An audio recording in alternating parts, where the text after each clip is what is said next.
السلام علیکم ورحمۃ اللہ وبرکاتہ. الحمد للہ رب العالمین والعاقبۃ للمتقین والصلاۃ والسلام علی رسولہ الکریم. اعوذ باللہ من الشیطان الرجیم. بسم اللہ الرحمن الرحیم. لقد کان لکم فی رسول اللہ اسوۃ حسنہ. محترم حضرات، ہم سیرت رسول اکرم صلی اللہ علیہ وسلم پر سلسلے وار پروگرام کر رہے ہیں اور آج اس کا 257 سیریل ہے. ہم آج جو بات آپ کے سامنے رکھنا چاہ رہے ہیں وہ یہ ہے کہ نبی اکرم صلی اللہ علیہ وسلم کے بارے میں جو لوگوں کو غلط فہمی ہے کہ اللہ کے رسول بشر نہیں ہیں. ایک تو ڈائریکٹ یہ کہتا ہے کہ وہ انسان ہے ہی نہیں، دوسرا طبقہ کہتا ہے کہ نہیں صاحب وہ بشر ہی ہیں. تو سب سے پہلی بات تو یہ ہے، ہم پہلے دعوے والے پر دلیل دینا چاہ رہے ہیں کہ آخر یہ بات لوگوں کے ذہن میں آئی کیوں کہ اللہ کے رسول بشر نہیں ہیں. پہلے یہ باتیں سمجھنے کی ضرورت ہے. میں نے 4 وجہ لکھی ہے. 4 بنیادی وجہ ہے کہ جس کی وجہ سے لوگوں کے دماغ میں یہ بات آئی کہ اللہ کے رسول صلی اللہ علیہ وسلم جو ہے وہ بشر نہیں ہیں. سب سے پہلی وجہ، نبی کریم صلی اللہ علیہ وسلم نے صوم وصال سے منع فرمایا. صوم وصال کسے کہتے ہیں؟ صوم وصال کہ ایک آدمی روزہ لگاتار رکھے، افطاری کر لیا، افطاری کرنے کے بعد پھر لگاتار سحری وہ بغیر سحری کیے ہوئے روزے پہ روزہ رکھتا چلا جا رہا ہے. اللہ کے رسول صلی اللہ علیہ وسلم نے فرمایا کہ آپ لوگ ایسے روزہ نہیں رکھیں، آپ افطاری کریں، اس کے بعد سحری کریں، پھر روزہ رکھیں. تو صحابہ نے کہا کہ آپ تو ایسا کرتے ہیں، کہ آپ جس چیز سے ہم کو منع کر رہے ہیں آپ تو ایسا کرتے ہیں. تو نبی کریم صلی اللہ علیہ وسلم نے فرمایا کہ لوگوں، ہماری مثال ہم تمہاری طرح نہیں ہیں، ہم تمہاری طرح نہیں ہیں. میرا رب مجھ کو کھلاتا اور پلاتا ہے، لہذا آپ مجھ سے اپنے آپ کو کمپیئر نہیں کیجئے. یہ بنیادی حدیث ہے. ایک مرتبہ دوسری حدیث نقل کر رہا ہوں، دوسرا واقعہ. اللہ کے رسول صلی اللہ علیہ وسلم کے پیچھے نماز میں کچھ لوگوں نے نماز میں کچھ ایسی حرکتیں کی جو نماز میں نہیں کرنی چاہیے. تو اللہ کے رسول صلی اللہ علیہ وسلم نماز سے جب فارغ ہوئے تو انہوں نے کہا کہ مجھے معلوم ہے کہ پیچھے ایسا ایسا ہو رہا ہے. تو صحابہ کو شک ہوا کہ مطلب پیچھے کیسے معلوم ہوا؟ تو آپ نے فرمایا میں جتنا آگے دیکھتا ہوں اتنا پیچھے بھی دیکھتا ہوں، جتنا میں آگے دیکھتا ہوں اتنا ہی پیچھے بھی. اچھا، یہ ساری حدیثیں وہ ہیں کہ جس کا ہم انکار نہیں کر سکتے، صحیح حدیث ہے. یہ دوسری وجہ ہے، یعنی دوسری حدیث ہے. تیسری وجہ یہ ہے، اللہ کے رسول صلی اللہ علیہ وسلم نے فرمایا کہ ہر آدمی کے ساتھ ایک شیطان ہے.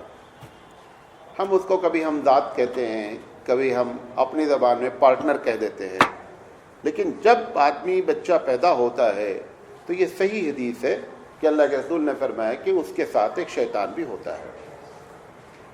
یہی وجہ ہے، یہ بھی حدیث میں اللہ کے رسول نے فرمایا کہ جب بچہ پیدا ہوتا ہے تو بہت زور سے روتا ہے، چیختا ہے. وہ چیخنے کی وجہ آپ نے بیان فرمائی کہ جب بچہ پیدا ہوتا ہے تو شیطان اس کو چٹکی کاٹتا ہے، چموٹتا ہے. جب وہ چٹکی کاٹتا ہے تو وہ چیختا ہے، وہاں سے وہ اس کے ساتھ ہو جاتا ہے. صحابہ نے اللہ کو پوچھا، اللہ رسول کیا آپ کے ساتھ بھی شیطان ہے؟ میں نے کہا میرے ساتھ بھی میرا شیطان ہے، لیکن تمہارے شیطان میں اور ہمارے والے شیطان میں فرق یہ ہے کہ ہمارا شیطان ہمارا فرما بردار ہے، ہم اس کی بات نہیں مانتے.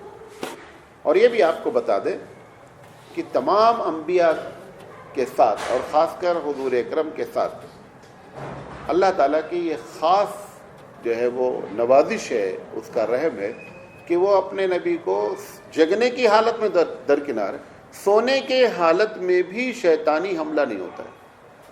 جیسے ہم سو جاتے ہیں تو ہم کو شیطانی خواب نظر آتے ہیں خراب، نبی کو اس قسم کے وہ جو شیطانی خواب ہوتے ہیں وہ کوئی خواب نہیں آتے. جیسے جو آدمی کو احتلام ہوتا ہے، بیڈ ڈریم جسے کہتے ہیں آپ، جو احتلام ہوتا ہے اس کی وجہ بھی کیا ہے؟ شیطانی ہے. انبیاء کو احتلام نہیں ہوتا ہے. اسی لیے اللہ کے رسول، اب یہ تیسری وجہ بتا رہا ہوں، اللہ کے رسول فرمایا کہ میں سوتا ہوں لیکن میرا دل جاگتا ہے. اسی لیے نبی جب سو کر اٹھتا ہے تو سونے کی وجہ سے وضو اس کے اوپر لازم نہیں ہوتا ہے. جیسے آپ سو گئے، اگر آپ سو کر اٹھیں گے تو سونے سے وضو ہمارے نزدیک میں نہیں ٹوٹتا ہے. سونا کوئی وضو ٹوٹے، سونے میں کیا ہوا ہے یہ ہم کو نہیں معلوم ہوتا، لہذا ہم وضو کرتے ہیں. انبیاء علیہ الصلوۃ والسلام اور خاص کر رسول اکرم صلی اللہ علیہ وسلم کے ساتھ جب وہ سو جاتے ہیں، سونے کے باوجود بھی کیا ہو رہا ہے وہ جانتے ہیں. یہ وہ وجہ ہے، یہ بھی وہ وجہ ہے جس کی وجہ سے لوگ کنفیوز ہیں کہ اللہ کے رسول صلی اللہ علیہ وسلم بشر نہیں ہیں، کوئی دوسری مخلوق ہیں. پانچویں وجہ، بعض ضعیف حدیثوں میں، گرچہ حدیث ایک دم ضعیف ہے لیکن اس میں یہ آیا کہ حضور صلی اللہ علیہ وسلم جب چلتے تھے تو آپ کا شیڈو نہیں تھا، سایہ نہیں تھا. میں نے اس کے پہلے بھی آپ کے سامنے بات کی ہے کہ شیڈو نہیں ہونے کا مطلب یہ ہوتا ہے کہ جیسے اگر یہ ہاتھ ہے، اگر یہ ٹرانسپیرنٹ ہو جائے ہاتھ تو روشنی جب اس پر پڑے گی، اگر ادھر آ جائے گی تو اس کے اوپر کیا ہے، ہاتھ کا شیڈو نہیں پڑے گا. اور اگر یہ ٹرانسپیرنٹ نہیں ہے تو شیڈو پڑنا ہی پڑنا ہے. تو ان کا کہنا ہے کہ آپ کی پوری باڈی ٹرانسپیرنٹ ہے، جب روشنی پڑتی ہے تو روشنی باڈی سے نکل کر کراس کر جاتی ہے، لہذا آپ کا سایہ نہیں ہے. یہ بھی ایک وجہ ہے جس کی میں ابھی سب کا جواب دوں گا، ایسا نہیں، میں ان سب کا جواب دوں گا. یہ پانچویں وجہ ہے. چھٹی وجہ، جب یہ بندہ کہتا ہے کہ حضور کا سایہ نہیں ہے تو لازمی طور پر اس کو یہ بھی کہنا پڑتا ہے کہ جب وہ ٹرانسپیرنٹ ہے اس کا مطلب وہ نور ہے.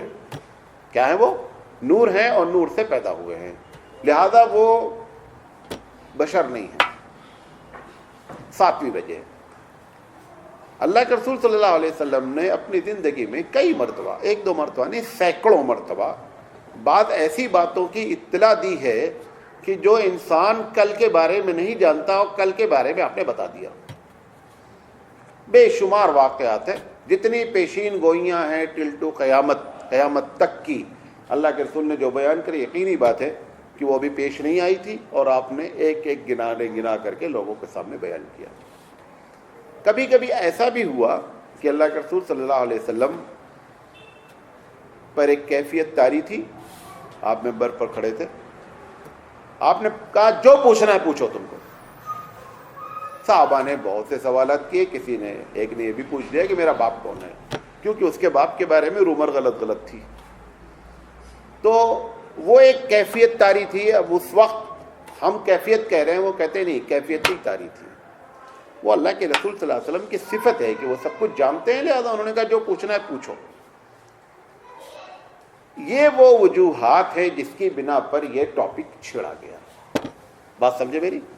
یہ تمام وجوہات کی بنیاد پر پبلک میں ایک طبقے نے اس بنیاد کو بنا کر کے ان چیزوں کو، اس نے یہ کہنا شروع کیا کہ اللہ کے رسول بشر نہیں ہیں. ٹھیک ہے، اب ہم آپ کو سب کا ایک ایک کر کے جواب دے دیتے، پھر ہم اپنی آگے بات کرتے ہیں. میں نے سب سے پہلی بات آپ کے سامنے پیش کی کہ میرا رب مجھے کھلاتا اور پلاتا ہے. اسی حدیث میں خود جواب ہے. جب بندہ خود ہر چیز پر قادر ہے تو یہ کہنے کی کیا ضرورت ہے میرا رب مجھے کھلاتا اور پلاتا؟ خود کھا لینا پی لینا چاہیے. یہ سمجھے میری بات. اگر آپ ان کو بشر سے نکال کر کسی کیٹیگری میں داخل کر رہے ہیں، یہاں تک داخل کیا جاتا ہے کہ جو عرش پہ تھا خدا ہو کر اتر پڑا ہے مدینے میں مصطفیٰ ہو کر. اگر یہ کیفیت ہے کہ وہ خدا ہی ہیں تو یہ کہنے کی کیا ضرورت ہے کہ میرا خدا مجھے کھلاتا اور پلاتا ہے؟ اسی حدیث میں جواب ہے. تو آپ نے اپنی اس کیفیت کو جو اللہ نے اسپیشل آپ کے ساتھ کیا، اس کو آپ نے ریفر کس کو کیا؟ اپنی جانب نہیں ریفر کیا، بلکہ کس کی جانب ریفر کیا؟ رب ذوالجلال کی جانب ریفر کیا. ٹھیک ہے.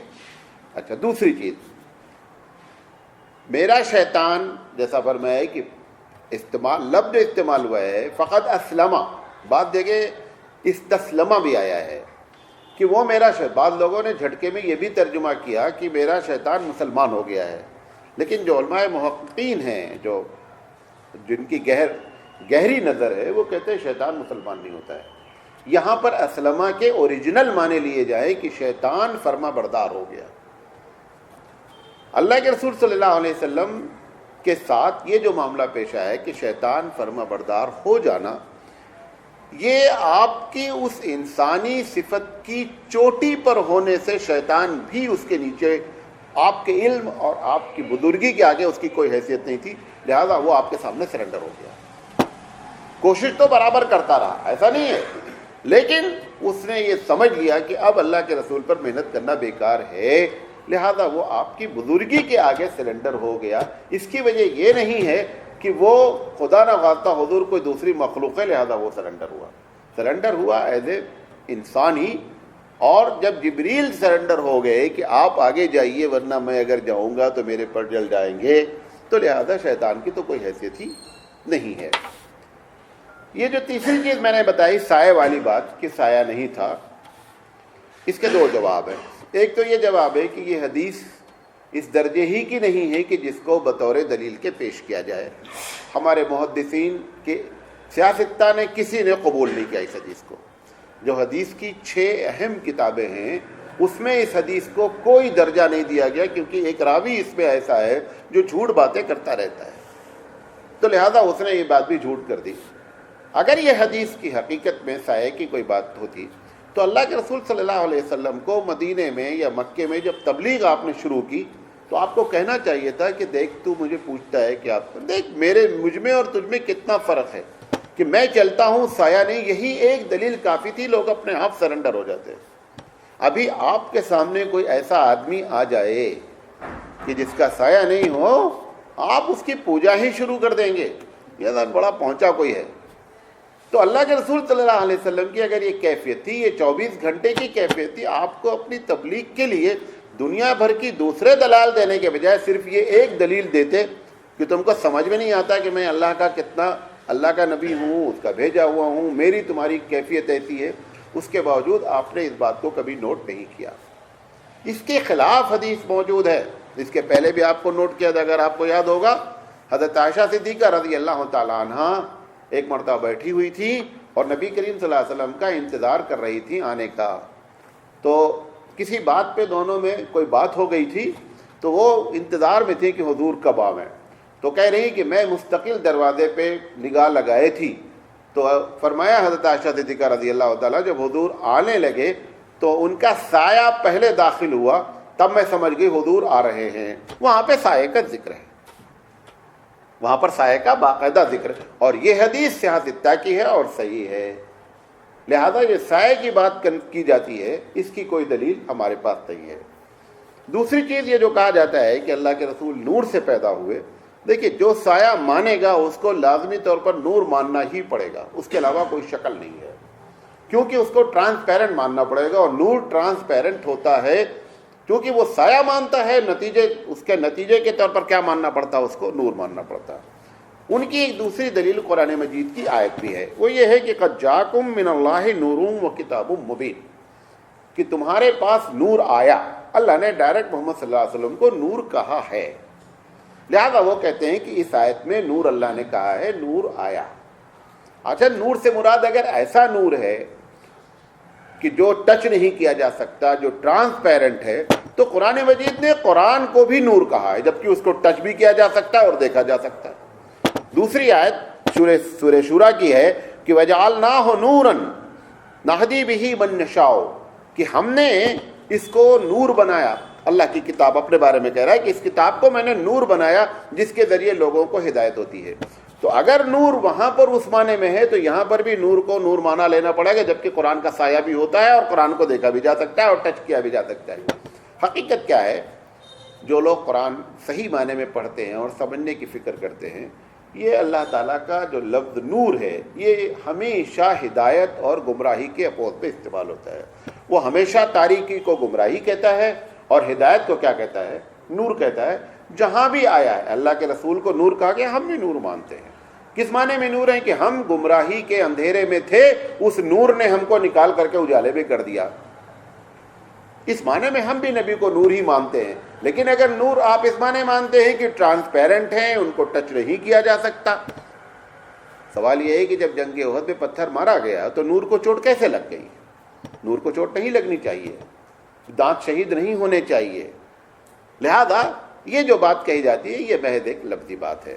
اچھا، یہ بعض امور غیبیہ یعنی جس کو بہت قیامت تک کی بعض باتیں اللہ کے رسول نے غیبی بتائیں، یقینی بات ہے۔ ہاں، دو جواب ہے اس کا ہمارے پاس۔ سب سے پہلی بات تو یہ، جو لوگ ہماری باتیں مستقل سنتے ہیں وہ اس بات کو جانتے ہیں، قرآن مجید نے کہا وَمَا يَنطِقُ عَنِ الْهَوَىٰ إِنْ هُوَ إِلَّا وَحْيٌ يُوحَىٰ، کہ یہ نبی وہی بولتے ہیں جو بلوائے جاتے ہیں۔ جب اللہ نے بتا دیا، ہم بھی اس کے قائل ہیں کہ اللہ کے رسول بہت زیادہ غیب جانتے تھے۔ کتنا جانتے تھے جو بتایا گیا ہے؟ بتانے کے علاوہ نہیں جانتے تھے۔ جب حضور، اب آپ کو قرآن کی ایک آیت دلیل دے رہا ہوں، دلیل تو بہت ہیں اس پر۔ اللہ کے رسول صلی اللہ علیہ وسلم نے اپنی ایک بات ایک بیوی کو بتائی تھی اور کہا تھا کہ دیکھو کسی کو بتانے کا نہیں ہے۔ انہوں نے کیا کیا؟ انہوں نے بتا دیا۔ آپ بھی یہی کرتے ہیں، بیوی کو بتاتے ہیں، بولتے کسی کو بتانا جی، بیوی کو بتانے کا مطلب آپ نے سب کو بتا دیا۔ آپ یہ سمجھ رہے ہیں ہم نے کہ آپ کسی کو نہیں بتانا، وہ ایک کو بتا دینا کافی ہے، سب کو اپنے آپ معلوم ہو جاتا ہے۔ اب اللہ کے رسول صلی اللہ علیہ وسلم کی اس بیوی نے دوسرے کو بتا دیا۔ اب سوال یہ ہے کہ اگر وہ بیوی جانتی تھی کہ میرے شوہر عالم الغیب ہیں تو ان کو بتانا نہیں چاہیے، اگر میں بتاؤں گی تو حضور کو معلوم ہو جائے گا، اس کے باوجود انہوں نے بتایا۔ پہلا جواب، بات سمجھے میرے جو پکڑ۔ اچھا، اس کے بعد جب اللہ کے رسول نے ان سے پوچھا کہ بیگم آپ نے یہ بات بتا دی دوسروں کو، تو انہوں نے کیا کہا؟ من انبا کہا تھا۔ قرآن نے ان کے جملے کو نوٹ کیا کہ آپ کو یہ بات کس نے بتائی ہے کہ میں نے دوسروں کو بتا دیا۔ ابھی اس کو کیا کر رہی ہیں کہ کسی طرح بات بن جائے، وہ اللہ کے رسول سے سوال کر رہی ہیں من انبا کہا تھا، کہ یہ بات آپ کو کس نے بتائی کہ میں نے راز فاش کر دیا ہے۔ حضور کو کیا کہنا چاہیے تھا کہ تمہیں اتنا نہیں معلوم ہے میری بیوی ہوں، میں عالم الغیب ہوں۔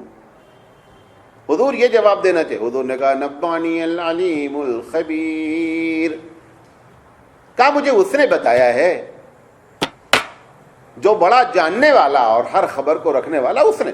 حضور نے اس جاننے کی نسبت کو اپنی جانب نہیں کیا کہ میں خود جانتا ہوں، تم کو اتنا بھی پتہ نہیں ہے، تمہارا یہ بھی عقیدہ نہیں ہے کہ میں عالم الغیب ہوں اور میری بیوی بنتی ہوں۔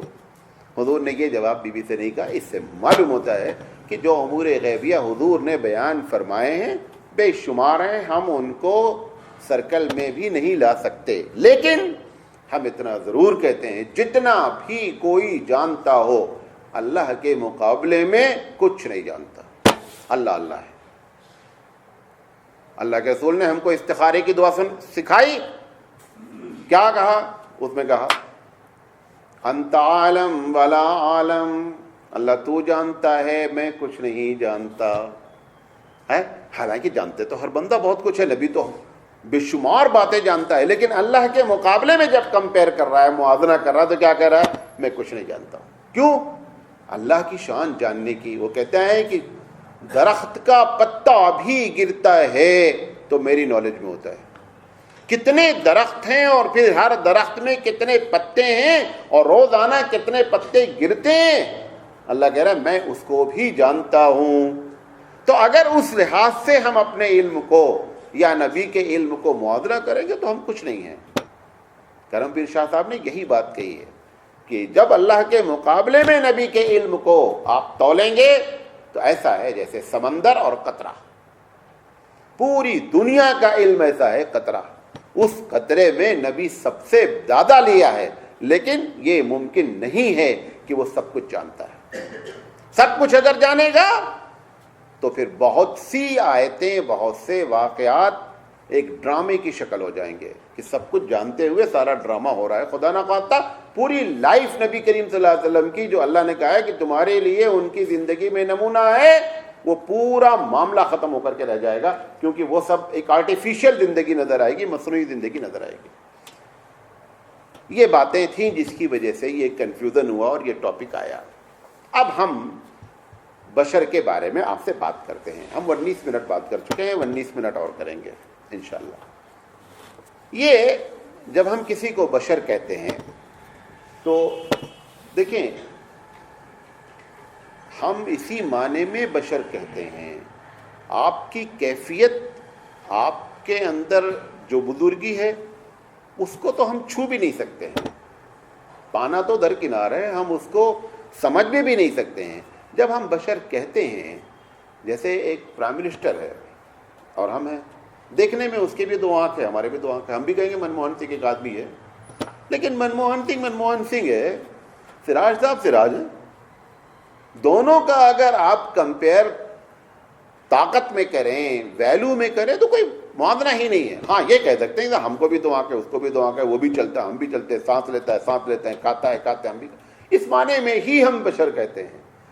کوالٹی کے معنی میں، صفت کے معنی میں ہم بھی جانتے ہیں اللہ کے رسول کی صفت بہت اعلیٰ ہے، بلکہ یہ جو بات کہی گئی کہ بعد از خدا بزرگ تو یہ قصہ مختصر، یہ ہمارا اہل سنت والجماعت کا عقیدہ ہے کہ اللہ کے بعد اکثر بزرگی کس کی ہے؟ پیارے حبیب مصطفیٰ صلی اللہ علیہ وسلم کی ہے۔ ہم اس کو تسلیم کرتے ہیں۔ ہم جو بشر کہتے ہیں اس میں تین چیزیں شامل ہیں۔ کتنی چیزیں شامل ہیں؟ تین چیزیں۔ نمبر 1، بشر کے پیدائش کا ایک طریقہ ہے، جیسے بشر پیدا ہوتا ہے ایسے ہی نبی بھی پیدا ہوئے۔ باقاعدہ ہماری کتابوں میں بھی، ان کی کتابوں میں بھی صراحتاً حدیثیں ذکر ہیں، خاص کر پیدائش کا منظر ذکر ہے کہ سارے لوگ پیدا ہوتے ہیں پیر کے بل، لیکن نبی کریم صلی اللہ علیہ وسلم جب پیدا ہوئے تو سجدے کی حالت میں پیدا ہوئے، اور آپ کا سر پہلے اور پیر بعد میں آیا، یہاں تک کیفیت نقل کی گئی ہے۔ یہ ایک الگ بات ہے۔ آمنہ اللہ کے رسول کی والدہ محترمہ کہتی ہیں کہ ہم کو عام عورتوں کی طریقے سے، جس طریقے سے پریگننسی میں تکلیف ہوتی ہے وہ ہم کو تکلیف نہیں ہوتی تھی، بوجھل پن نہیں ہوتا تھا، میں بہت، لیکن پیدائش کے وہ سارے سسٹم ہوئے کہ مطلب آمنہ کی شادی ہوئی، شادی کے بعد بچہ پیدا ہوتا ہے، وہ کیفیت بھی ہوئی اور پیدا ہونے کی کیفیت بھی ہوئی۔ تو بشر کا سب سے پہلا چیز ہوتی ہے کہ اس کے پیدائش کیسی ہو، جیسے عام آدمی کی پیدائش ہوتی ہے ویسے ہی وہ بھی پیدا ہوا ہے۔ ایک بات، انسانوں میں دو چیزیں ہوتی ہیں، کچھ ہماری ویکنس ہوتی ہیں، کچھ ہماری ضرورتیں ہوتی ہیں۔ یعنی ہم کتنے بڑے بھی ہو جائیں، ہماری کچھ ویکنس ہیں، ہم اس ویکنس کے، اس کمزوری کے سرکل کو کبھی بھی کراس نہیں کر سکتے، ہم کتنے بڑے بھی آدمی ہو جائیں۔ اللہ کے رسول صلی اللہ علیہ وسلم ہوں یا اور دیگر انبیاء ہوں، یہ جو کمزوریاں ہیں، انسانی کمزوریاں ہیں، میں نے اس میں سے 7 چیزوں کو ریکارڈ کیا ہے، اب اس کو اور بڑھایا بھی جا سکتا ہے۔ بیسک 7 چیزیں ہیں جو انسان کی بیسک ویکنس ہیں، بنیادی کمزوری ہے۔ نمبر 1، بھولنا، فارگیٹنگ، بھولنا۔ انسان کی یہ صفت ہے کہ وہ بھولے گا۔ اللہ کے رسول صلی اللہ علیہ وسلم کے ساتھ بھی ایسے کئی واقعات پیش آئے کہ نبی کریم صلی اللہ علیہ وسلم بھی بھول گئے۔ ایک مرتبہ تو نماز میں قرآن کریم پڑھ رہے تھے، آپ ایک سورت سے بھول کر کے دوسری سورت پہ چلے گئے، بھولنے کی کیفیت طاری ہوئی۔ ایک مرتبہ ایسا ہوا کہ آپ نے رکعت 4 کے بجائے 2 پڑھا دی ظہر میں، اور 2 پڑھا کر کے سلام پھیر دیا اور گھر چلے گئے۔ صحابہ سمجھے کہ شاید آج سے ظہر کی 2 رکعت ہو گئی ہے، بولنے کی ضرورت نہیں ہے۔ ایک صاحب اس میں ذوالیدین صحابی تھے، انہوں نے کہا نہیں پوچھنا چاہیے۔ تو جو بڑے صحابہ تھے کہ پوچھنے کی کیا ضرورت ہے، چھوڑو، اگلے دن ظہر میں اگر 4 پڑھا دیں گے تو معلوم ہو جائے گا۔ انہوں نے، ابھی ہوتا نا بعض لوگوں کو برداشت نہیں ہوتی، تو ان کو صحابہ نے، ابو بکر صدیق رضی اللہ تعالیٰ عنہ، حضرت عمر نے سمجھایا کہ نہیں پوچھو۔ انہوں نے کہا نہیں پوچھنا چاہیے۔ کہا نہیں، میں کہہ رہا ہوں نہیں پوچھو۔ کہا ٹھیک ہے بھائی۔ انہوں نے کیا کیا کہ اللہ کے رسول جب آئے بیٹھے تو انہوں نے اس انداز میں گفتگو شروع کی، پوچھا بھی نہیں اور پوچھ بھی لیا۔ کہا کہ ایسا لگتا ہے، چلو اچھا ہی ہوا کہ آج سے ظہر کی نماز 2 رکعت ہو گئی ہے۔ اب نبی کے سامنے جب اس اسٹائل میں آپ بات کر رہے ہیں تو نبی پر لازم ہے کہ وہ اس کو کیا کرے، اس پر یس یا نو میں ریمارک پاس کرے۔ تو جب حضور نے ان کی بات سنی، انہوں نے کہا کیا کہتے ہو؟ کہا یہی کہ آج آپ نے 2 رکعت پڑھائی ہے۔ تو حضور نے کہا نہیں، میں نے تو 4 پڑھائی ہے۔ کہا نہیں، آپ نے پڑھائی 2 ہے۔ کہا آپ کو یقین نہیں، دوسرے صحابہ سے پوچھ لیجئے۔ تو ایک لمبی چوڑی بات ہے۔ سوال یہ ہے کہ بندہ جو انسانی کمزوری بھولنا ہے وہ واقع ہوئی، ٹھیک ہے۔ آپ الارم لگا کے لیٹتے ہیں، کبھی کبھی ایسا ہوتا ہے، جو پہلے سے ہی طے کر رکھے ہیں کہ الارم پہ نہیں اٹھیں گے، میں ان سے بات ہی کر رہا ہوں، انہوں نے تو اپنے بستر کے بغل میں گھڑی رکھی ہے، ڈیلی الارم لگاتے ہیں، ڈیلی الارم بجتا ہے اور دبا دیتے ہیں. لیکن ایک وہ ہوتا ہے کہ جو الارم لگاتا ہے کہ اٹھنا ہے، ایسا ممکن ہے کہ الارم بج جائے اور ہمارے کانوں کو خبر نہ ہو اور معاملہ جو ہے گڑبڑ ہو جائے. اللہ کے رسول صلی اللہ علیہ وسلم جنگ سے واپس آ رہے تھے، صبح کا وقت تھا، نیند غالب تھی. صحابہ سے مشورہ کیا، کہا کہ نیند بہت آ رہی ہے لیکن یہ خطرناک وقت ہے، اگر سویا جائے گا تو پتہ چلا کہ فجر کی نماز گول ہو سکتی ہے، لہذا فجر کی نماز پڑھ کر سویا جائے. تو بلال رضی اللہ تعالیٰ عنہ کا لڑکے، کوئی چنتا کی بات نہیں، آپ سو جائیے، ہم سب کو جگائیں گے. وہ سارے لوگ، اب جب آدمی کو چنتا ہی ختم ہو گئی ہے کہ کوئی فکر کرنے کی ضرورت ہی نہیں ہے. ویسے بھی اگر جب معلوم ہوتا ہے کہ امی کو اٹھانا ہے، ابو کو اٹھانا، تو آپ نہیں اٹھ پائیں گے. آپ اسی وقت اٹھ پائیں گے جب آپ کو معلوم ہے کہ خود اٹھنا ہے. جب آپ کسی پر ڈیپینڈ رہیں گے تو آپ کی آنکھ نہیں کھلے گی. اب سارے لوگ بے خوف و خطر سو گئے کہ بلال رضی اللہ تعالیٰ عنہ نے تو ذمہ داری لے ہی لی ہے، وہ جگائیں گے ہی ہم کو. بلال رضی اللہ تعالیٰ عنہ باقاعدہ جگ رہے ہیں تو اونٹ اپنا بٹھال دیا، بٹھا کر کے ٹیک لگا کے اونٹ پر رہتے کہ اب ان کو تھوڑی دیر میں نماز میں اٹھائیں گے. اتنے میں کیا ہوا، بلال رضی اللہ تعالیٰ عنہ بھی سو گئے. اب بلال جب سو گئے تو اللہ کے رسول تو سو ہی رہے تھے، پوری فوج سو رہی تھی. سورج نکل آیا. سورج نکلنے کے بعد جب سورج کی روشنی چہرے پر پڑی، میدان میں سب سو رہے تھے، اللہ کے رسول کی آنکھ کھلی. اب جس کی کبھی نماز چھوٹی ہی نہ ہو اس کے لیے تو ایک بہت بڑی قیامت قائم ہو گئی. اب اللہ کے رسول گھبرا کر کے اٹھے، بلال کو بلاؤ. اب بلال آئے بیچارے. بلال نے کہا اللہ کے رسول سے، تم نہ جو سلایا وہ ہم نہ سلایا، ہمیں ہونا کر کو نہیں سوئے. میں کوئی ارادے سے نہیں سویا، آپ کو جس نے سلایا، جس رب ذوالجلال نے، اس نے ہم کو سلایا. اب سوال یہ ہے کہ اگر یہ بشر نہیں ہے تو یہ کیسے سو گیا؟ نہیں سونا چاہیے تھا، اور اس کو معلوم ہو جانا چاہیے تھا کہ بلال بھی سونے والے ہیں، لہذا بلال پر ڈیپینڈ نہیں ہوا جائے، کیونکہ غیب جانتا ہے نا. اگر یہ مانیں گے غیب جانتا ہے تو اس کے اوپر ڈیپینڈ کیوں ہوا گیا جان بوجھ کر کے؟ نہیں ہونا چاہیے. نہیں بھائی بلال تم سو جاؤ گے، لہذا ہم لوگ نماز پڑھ کر ہی لیٹیں گے. بلال نے وعدہ کیا، حضور صلی اللہ علیہ وسلم نے ان کی بات کو قبول کر لیا اور یہ حادثہ پیش آ گیا. بات سمجھے؟ تو یہ جو انسانی کمزوریاں ہیں اس میں بھولنا سب سے پہلی کمزوری ہے جو کئی مرتبہ اللہ کے رسول صلی اللہ علیہ وسلم کے ساتھ پیش آیا. نمبر 2، حالات سے متاثر ہونا. حالات 3 طریقے سے ہوتے ہیں. خوشی کا وقت ہو بندہ خوش ہو جائے، غم کا وقت ہو بندہ غمگین ہو جائے. ایسا نہیں ہو کہ آپ کے کوئی غم پیش آیا ہے اور آپ خوب ہنس ہنس کر بات دے رہے ہیں، بڑا اچھا ہو گیا بھائی، الحمدللہ ماشاء اللہ عمر کے بہت اچھا. ایسا نہیں کر سکتے آپ. اگر ایسا کوئی کر رہا ہے تو لوز ہے. خوشی کے وقت خوشی کا اظہار ہو جانا، غم کے وقت پر غمی کا اظہار ہو جانا. اللہ کے رسول صلی اللہ علیہ وسلم کے ساتھ یہ دونوں کیفیت ہوئی. اور ایسے ہی انسان آپ کی باتوں سے کوئی متاثر ہو کر کے غلط ڈیسیزن لے لینا. آیا ایک آدمی مسجد کا چندہ کر رہا ہے، مدرسے کا چندہ کر رہا ہے، ایسی باتیں آپ کے سامنے کر رہا ہے، آپ نے کہا یار بہت صحیح آدمی ہے، آپ نے اس کو پیسے دے دیے.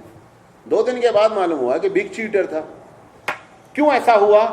کیونکہ اس نے اپنی غلط بیانی سے متاثر کر کے آپ کو کیا کر دیا، آپ کے دل کو جیت لیا، اور آپ نے اس کے حق میں فیصلہ کر لیا، چندہ اس کو دے دیا، اور کل پتہ چلا چیٹر تھا. لہذا یہ تینوں کیفیت نبی کریم صلی اللہ علیہ وسلم پر طاری ہوئی کہ غلط بیانی کر کے بندے نے متاثر کر دیا، حضور نے ڈیسیزن لے لیا اور ڈیسیزن کا نتیجہ غلط برآمد ہو گیا. تینوں کی مثال دیتا ہوں. غم ہوا، اللہ کے رسول صلی اللہ علیہ وسلم عائشہ صدیقہ رضی اللہ تعالیٰ عنہ سے پوچھا گیا کہ نبی کی زندگی کا سب سے ٹف دن کون سا، جس میں آپ کو سب سے زیادہ مصیبت؟ حضور نے فرمایا طائف. عائشہ نے فرمایا طائف نہیں، حضرت عائشہ نے حضور سے پوچھا تو حضور نے فرمایا طائف کا دن میرے لیے بہت.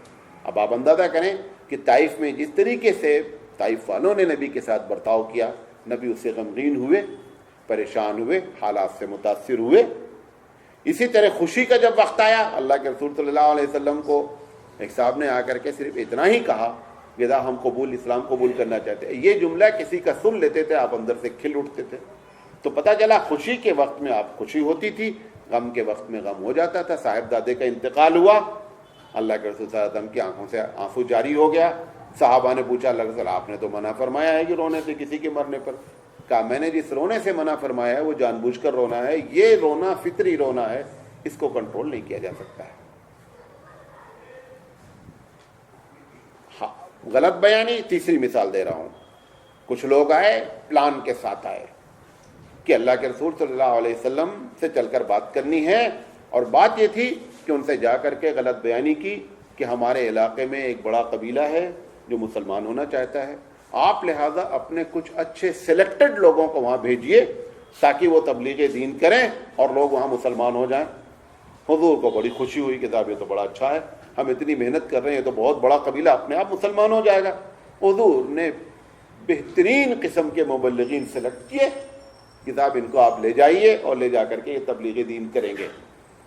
یہ پہلے سے پلان کر کے آئے تھے کہ ان کو لے جانا ہے اور لے جانے کے بعد ان کو قتل کر دینا ہے، کیونکہ پہلے سے اسلحہ رکھ کر باہر آئے تھے۔ 70 یا 72 صحابہ سلیکٹڈ مبلغین اسلام کو اللہ کے رسول نے ان کے حوالے کر دیا، یہ وہاں لے کر کے گئے، جس میں سے 69 کو انہوں نے شہید کر دیا۔ اب سوال یہ ہے کہ غلط بیانی سے انسان متاثر ہوتا ہے، لہذا بشر ہیں اور متاثر ہو گئے۔ یہ ایک ہی واقعہ، ایسے ہی واقعہ ایک اور بھی پیش آیا کہ جو اللہ کے رسول صلی اللہ علیہ وسلم کے مبلغین کو لے گئے اور انہوں نے ان کا ہاتھ پیر کاٹ کر کے پھینک دیا اور ڈیزرٹ میں ڈال دیا، ریگستان میں ڈال دیا، اور وہ صحابہ سوکھ کر کے شہید ہو گئے اور کوئی وہاں پانی پلانے والا تک نہیں تھا۔ ایسے واقعات 2 مرتبہ پیش آئے۔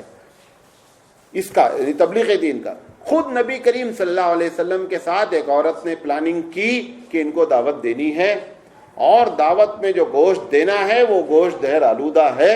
اس نے جا کر کے پہلے اپنی محبت کا اظہار کیا کہ آپ اللہ کے رسول ہیں، ہمارے لیے بڑا فخر کی بات ہوگی کہ آپ ہمارے یہاں قدم رنجہ فرمائیے، یہ سب کر کے اللہ کے رسول صلی اللہ علیہ وسلم کو دعوت دی۔ کیونکہ نبی کریم صلی اللہ علیہ وسلم غریب یا امیر کسی کی دعوت کا انکار نہیں کرتے تھے، اس نے اپنی غلط بیانی کر کے پلاننگ کر کے اللہ کے رسول کو لے کے گئی، گھر پہ کھانا کھلایا اور اس گوشت میں اس نے زہر ڈال دیا، اور آپ نے لقمہ اٹھا کر کے منہ میں رکھ لیا۔ منہ میں رکھنے کے بعد جیسے ہی رکھا، جبریل نے آ کر کے کہا کہ اللہ کے رسول فوراً تھوکیے، اس میں زہر ہے۔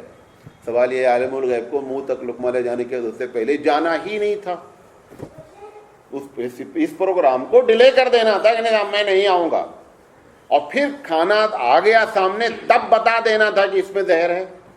وہ تب بھی نہیں بتا سکے، منہ میں چلا گیا، جبریل نے آ کر کے بتایا، اور اسی درمیان میں جو اللہ کے رسول کے ساتھ صحابی گئے تھے انہوں نے بیچارے نے کھا لیا اور شہید ہو گئے۔ مسئلہ اس کا نہیں ہے، اگر جانتے تھے تو ایک صحابی کو جان بوجھ کر کے زہر کھلوایا، یہ الزام اللہ کے رسول پر آپ کو رکھنا ہی پڑے گا اگر آپ عالم الغیب مانیں گے۔ تو پتہ یہ چلا کہ تینوں کیفیت غلط بیانی سے بھی انسان متاثر ہوتا ہے، خوشی سے بھی متاثر ہوتا ہے، اور غم سے بھی متاثر ہوتا ہے۔ یہ دوسری چیز ہے۔ تیسری چیز کہ بعض انسان یعنی نبی جو ہے اس سے بعض انسانی لرزش ہو جاتی ہے، انسانی، ہم یہ تو نہیں کہہ سکتے ہیں کہ اس سے غلطی ہو جاتی ہے، غلطی کا لفظ بڑا ہے، غلطی سے نیچے کا لفظ ایک لرزش ہے کہ کبھی کبھی لرزش ہو جاتی ہے۔ وہ لرزش جب ہوتی ہے تو کبھی بھی دینی معاملات میں نہیں ہوتی ہے، جب ہوگی دنیا کے بارے میں ہو سکتی ہے۔ جیسے ایک مثال دیتا ہوں، آپ نے سنا ہے اس کے پہلے کئی مرتبہ بات آئی ہے، اللہ کے رسول صلی اللہ علیہ وسلم مدینہ آئے، لوگ کھجور کو کراس کر رہے تھے، میل کھجور فیمیل کھجور میں ملا دیتے تھے تاکہ کھجور بڑی آئے۔ اللہ کے رسول مکے والے تھے، تاجر تھے، ان کو نہیں معلوم تھا کہ یہ کیا سسٹم ہے، کیونکہ بایولوجی کا کوئی کلاس نہیں چل رہا تھا وہاں۔ اللہ کے رسول صلی اللہ علیہ وسلم آئے، انہوں نے دیکھا کہ یہاں کراس کیا جا رہا ہے، پوچھا یہ کیا ہے؟ کہا یہ تعبیر نقل ہے۔ اب وہ بھی بایولوجی نہیں پڑھے تھے کہ جواب دیتے کہ یہ میل ہے اور فیمیل ہے، لہذا اس کو ملانا پڑے گا تاکہ کھجور بڑی ہو۔ انہوں نے کہا ہم ایسا کرتے ہیں۔ انہوں نے کہا بیکار کی بات ہے، اس سے کیا فرق پڑتا ہے کھجور پہ، چھوڑو اس کو۔ انہوں نے چھوڑ دیا، انہوں نے کراس نہیں کیا۔ آج بھی ہوتا ہے، کھجور ایک ایسا درخت ہے، بکیا جو آپ تو ہم سے زیادہ، ہم تو سائنس پڑھے ہوئے کم ہیں، آپ ہم سے زیادہ جانتے ہیں کہ جتنے یہ دھان گیہوں کے جو پودے ہوتے ہیں، یہ ہوائیں کیا کرتی ہیں، ان کو میل فیمیل کو، پھول کو کیا کر دیتی ہیں، ملا دیتی ہیں، جس کے ذریعے اس کے اندر اناج پیدا ہوتا ہے۔ کھجور کا معاملہ ایک دم الٹا ہے۔ کھجور کا جو نر ہوتا ہے، جو نر پیڑ ہوتا ہے، اس میں بیچ میں ایک ڈنڈا نکلتا ہے، جس طریقے سے کیوڑا ایک پھول ہوتا نہیں ہے، سیم اس شکل کا نکلتا ہے۔ نکلنے کے بعد کچھ دن کے بعد وہ ایسے پھٹ جاتا ہے. جب وہ پھٹتا ہے تو اس کے اندر گیہوں کی بالوں کی طریقے سے بالیاں ہوتی ہیں. جب وہ پھٹ جاتا ہے تو اس کا ایک بڑا مادہ بیکار ہو جاتا ہے, لہذا اس سے پہلے اس کو کاٹ لیا جاتا ہے. کاٹنے کے بعد بندہ خود لے جا کر چھیلتا ہے بھٹے کی طریقے سے اور اس کی ڈالیوں کو کاٹ لیتا ہے, اس کے پھول کو. ایک میں تقریباً 200-250 ہوتے ہیں بالیاں. وہ نکال کر کے کھجور جو فیمیل ہے اس میں بیچ میں گچھے میں رکھ کر کے اس کو باندھ دیتا ہے. اگر 10 دن بندھا رہا تو اپنے آپ اب کھجور کیا ہو جائے گی, بڑی ہو جائے گی. یا آپ جو دیتے ہیں ہم لوگوں کے یہاں کھجوریں جو درخت ہوتے ہیں, چھوٹی چھوٹی کھجور آتی ہے, کیونکہ کوئی تعبیر نخل نہیں کرتا ہے, اسے معلوم ہی نہیں ہے کہ اس کو ایسے کرنا چاہیے. تو اللہ کے رسول صلی اللہ علیہ وسلم نے کہا ان سے یہ کرنا بیکار ہے, انہوں نے نہیں کیا, کھجور نہیں آئی. جب کھجور نہیں آئی, چھوٹی چھوٹی ہو گئی, تو اللہ کے رسول صلی اللہ علیہ وسلم کے سامنے جب لا کر کے ہر فصل والے نے, اپنے باغ والے نے برکت کے طور پر کہ اللہ کے رسول موجود ہیں لہذا پہلا پھل ان کو دیا جائے, جب ان کو لا کر کے ٹرے میں رکھا تو انہوں نے پوچھا یہ کیا ہے, اتنی چھوٹی چھوٹی کھجور ہے. انہوں نے کہا آپ ہی نے تو کہا تھا کہ یہ کراس نہیں کرو, ہمیں نہیں کرے. حضور صلی اللہ علیہ وسلم نے اس وقت ایک تاریخی جملہ فرمایا کہ انتم عالموا بامور دنیاکم, کہ لوگوں یہ ممکن ہے کہ تم دنیاوی باتیں مجھ سے زیادہ جانتے ہو. یہ جملہ کہہ کر کے آپ نے اپنی بات بتا دی کہ اس طرح سے ہم سے لرزش ہو سکتی ہے, اور میں نے جو کہا وہ غلط کیا, لہذا اس کے بعد لوگوں نے کرا. یہی بات میں آپ سے کہنا چاہ رہا ہوں کہ ایسا ممکن ہے. یا جیسے مثال کے طور پر میں ایک انسانی بات کر رہا ہوں, میں تقریر تیار کر رہا ہوں, میرے ساتھ خود ڈیلی ہوتا ہے. اب میں ایک دھن میں ہوتا ہوں, اب اس وقت بیوی بچے دوست کوئی بھی آ کر ڈسٹرب کرے گا نا, میرا ماتھا گھوم جائے گا کہ میں ایک چیز میں بزی ہوں, ڈونٹ ڈسٹرب می. تو میں جب اس وقت کیفیت ہوتی ہے وہ غصے کی کیفیت ہوتی ہے. ابھی 5 منٹ پہلے پیدا ہو گئی تھی آنے سے پہلے, میں تیاری میں, کیونکہ یہ پوری تقریر سوچ کر تقریر تیار کرنی پڑی. تو ایک صاحب آیا, ہم نے کہا ابھی نہیں باتیں کریں, ابھی میں ٹینشن میں ہوں, ابھی آپ مجھ سے بات نہیں کریں. پتہ یہ چلا کہ یہ انسانی مزاج ہے کہ جب وہ ایسے حالات سے گھرا ہوتا ہے ٹینشن میں. اللہ کے رسول کے ساتھ کیا ہوا؟ اللہ کے رسول کے لیے سب سے بڑا کام کیا تھا؟ دعوت. آپ دعوت دے رہے تھے, کفار مکہ کے بڑے بڑے سردار بیٹھے ہوئے تھے. اتنے میں ایک نابینا صحابی آ گئے اور انہوں نے اللہ کے رسول سے خطاب ہو کر کے کہنا چاہا کہ میں آپ سے کچھ پوچھنے آیا ہوں. اللہ کے رسول صلی اللہ علیہ وسلم ان سے لگے ہوئے تھے, لہذا اللہ کے رسول صلی اللہ علیہ وسلم کو غصہ آیا کہ یار ایسے ٹائم پہ تم نے آ کر ڈسٹرب کیا, یہاں اتنے بڑے بڑے لوگ اگر یہ دین قبول کر لیں گے تو ایک بہت بڑا مسئلہ حل ہو جائے گا. اللہ کے رسول صلی اللہ علیہ وسلم کے چہرے پر ناراضگی آئی. پروردگار عالم نے سورہ عبس وتولی ان جاءہ الاعمی, محمد صلی اللہ علیہ وسلم آپ نے اپنے چہرے کو سکوڑ لیا اس بات پر کہ ایک نابینا آیا ہے. یہ نابینا بہت افضل ہے بنسبت یہ بڑے بڑے جو گرو بیٹھے ہوئے ہیں. تم ان کو جانتے ہو اچھا ہے, لیکن اللہ کی نگاہ میں یہ نابینا عبداللہ بن مکتوم ہے, اس کی ویلو بہت زیادہ ہے. اب چونکہ حالات ویسے تھے, حضور صلی اللہ علیہ وسلم دین ہی کا کام کر رہے تھے, ان کے اس ڈسٹربنس کو آپ نے برداشت نہیں کیا, لہذا ایسی انسان سے ایسی لرزشیں ہو سکتی ہیں. وہ اللہ کے رسول صلی اللہ علیہ وسلم کے ساتھ بھی ہوئی. اچھا, کیفیات کا طاری ہونا, چوتھی وجہ بتا رہا ہوں, 2 منٹ اور بات کریں گے باقی کل انشاءاللہ. کیفیات کا طاری ہونا. کیفیات کیا ہوتی ہے کہ اگر ایک صورتحال پیدا ہوئی, مثال کے طور پر آگ پر آپ نے پتیلی چڑھا دی ہے, وہ نبی چھوئے گا تو بھی جلے گا, وہ بچہ چھوئے گا تو بھی جلے گا, عورت چھوئے گی تو بھی, کیونکہ آگ کی کیفیت کیا ہے؟ جلا دینا. یہ نبی کے ساتھ بھی ہوتا ہے. اگر یہ بشر ہیں تو اس یہ کیفیت طاری ہوگی. ہم آپ کو 2 واقعات بتائیں گے. جب پتھر مارا گیا جنگ احد میں, پتھر کا کام کیا ہے؟ جہاں لگے وہاں چوٹ لگے, نہ چوٹ لگ گئی. طائف میں لوگوں نے, اچھا اللہ چاہتا, بلکہ اگر ہم یہ عقیدہ رکھتے ہیں کہ نہیں صاحب یہ خود اللہ کے برابر ہیں, وہ پتھر ہاتھ اٹھتا ہی نہیں. طائف والوں نے جس طریقے سے برتاؤ پیارے نبی کے ساتھ کیا ہے, یعنی فرشتے لرز گئے کہ یہ اتنا محبوب اللہ کا اور یہ بندے اس کی قدر نہیں کر رہے ہیں, یہ حالات ہیں. اور اللہ تماشا دیکھ رہا ہے کہ ہمارے نبی کے ساتھ کیا ہو رہا. وہ دیکھنا چاہتا تھا کہ نبی کے صبر کا پیمانہ کہاں تک جاتا ہے. تو اللہ کے رسول صلی اللہ علیہ وسلم کو پتھر مارے گئے, کیفیت طاری ہوئی, پتھر نے چوٹ مارا. حدیث میں آتا ہے, پیارے حبیب خود فرما رہے ہیں کہ جب پیچھے سے میں آگے آ گیا اور پیچھے بچوں کو لگا دیا گیا اور پتھر مارنا شروع کیا لوگوں نے, تو سر سے لے کر کے کمر تک اتنا خون بہا کہ میرے جوتے تک خون آیا, اور اب میرا جوتا چپ چپ کرنے لگا اور پیروں میں جام ہو گیا. سوال یہ کیفیت طاری ہوئی؟ کیفیت طاری انسان ہی کو ہوتی ہے. اب آپ کو بتا رہا ہوں انسان کے علاوہ کیفیت طاری نہیں ہوتی. آپ کو معلوم ہے کہ لوط علیہ السلام کی قوم کے اندر جو ہے وہ سیکس کی بات تھی مردوں کے ساتھ. پوری بات آپ جانتے ہیں, میں اشارہ کر رہا ہوں. فرشتے آئے, ابراہیم علیہ السلام سے پہلے ملاقات کی. ابراہیم علیہ السلام نے سمجھا کہ انسان ہے, انہوں نے جلدی سے بچڑا اچھڑا کاٹا. ابراہیم کہاں لگے ہوں گے, سب تھوڑے کھاتے واتے ہیں. وہ فوراً بیچارے بچڑا کاٹ کے لائے اور لا کر کے ان کو ذبح کیا کہ باہر سے مہمان آئے, مہمان نوازی. انہوں نے کہا کہ ہم لوگ اس لائن والے نہیں ہیں بھائی, دوسری دنیا کے آدمی ہیں. خیر وہ بات ختم ہو گئی. کہا کہ حضرت کہاں جا رہے ہیں؟ کہا لوط علیہ السلام کی قوم کو عذاب دینا ہے. لوط علیہ السلام کی قوم کو عذاب دینا ہے. تو ابراہیم علیہ السلام نے کہا تمہیں معلوم ہے کہ وہاں ایک بڑا خاص بندہ رہتا ہے لوط؟ کہا ابراہیم میں سب جانتا ہوں وہاں کیا ہے. خیر وہ لوگ وہاں سے آ گئے. اب یہ فرشتے بڑے خوبصورت, اب یہ گاؤں والوں کو معلوم ہو گیا یہ کیونکہ جو ہے وہ اینٹی سیکس کے تھے, انہوں نے دیکھا جب خوبصورت لڑکے تو یہ لوگ پیچھے لگ گئے. اب لوط علیہ السلام بیچارے گھبرا گئے کہ ہمارے گھر میں مہمان آیا ہوا ہے اور یہ اس کے ساتھ ایسی بدفعلی کرنا چاہ رہے ہیں. لوط علیہ السلام ایک دم پریشان ہو گئے. فرشتوں نے کہا لوط گھبراؤ نہیں, یہ ہم تک نہیں پہنچ سکتے. کیوں؟ ہمارے اوپر کیفیت طاری نہیں ہوگی, ہم فرشتے ہیں.